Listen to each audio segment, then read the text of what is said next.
আমি একটা জিনিস জানতে চাচ্ছিলাম যে আমার এখানে একজন সাংবাদিক এসেছিলেন, তো তার সাথে আলাপ প্রসঙ্গে তিনি আমাকে জানালেন যে জনাব তারেক রহমানকে দেশে ফিরতে দিচ্ছে না জনাব ইউনূসের সরকার, তাকে আসলে বিভিন্নভাবে মাইনাস করার একটা পরিকল্পনা করা হচ্ছে। এই ব্যাপারে আসলে আপনার কোনো তথ্য আছে কিনা? আমরা প্রশ্নটাকে আরেকটু করতে চাই।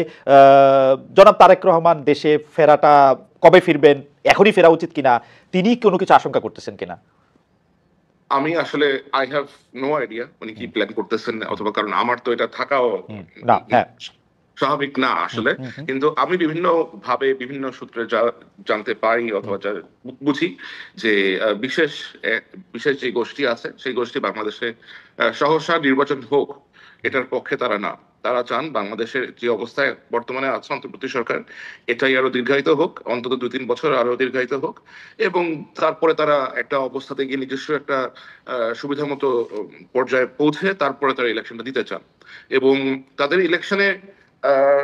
ইলেকশন কন্ডাক্ট করতে তাদের কাছে অবশ্যই প্রথম বাধা হচ্ছে মূল যে পলিটিক্যাল পার্টিগুলো আছে, বিএনপি, জামাত, গণ অধিকার পরিষদ এবং অন্যান্য যে সমস্ত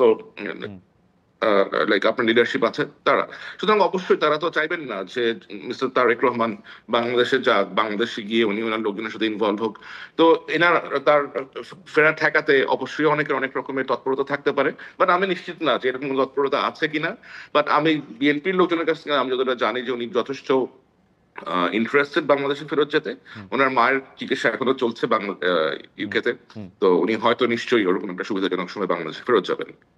মানে এই প্রশ্ন ফাহাম যখন আরেকবার আসছিলেন, ফাহামকে আবার করছিলাম যে ফাহাম সে সময় একটা উত্তর দিচ্ছিলেন যে এটা তো আসলে দেশের সকল ফোকাস ওদিকে চলে যাবে, কিন্তু দেশের সকল ফোকাস ওদিকে গেলে তো যাওয়াই তো উচিত মনে হয় এখন এই হানাহানি পারস্পরিক কাদা ছোড়াছড়ির মধ্যে। আপনার কাছে কি মনে হয় যে মানে উনি? আমার মনে হয় হি উইল লিভ, আমার মনে হয় he will travel to Bangladesh.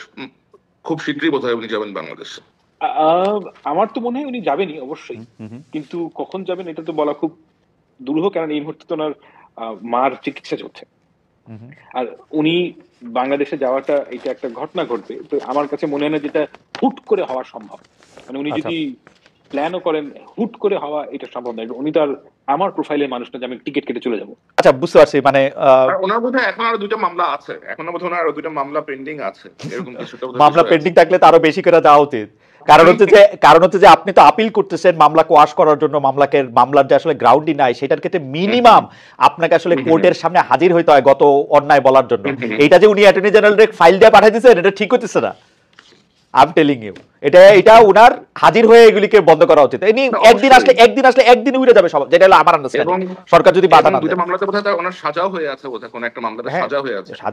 সাজা তো বাবর সাহেবেরও হয়েছিল, কিন্তু মানে ওগুলি তো আসলে যাই না।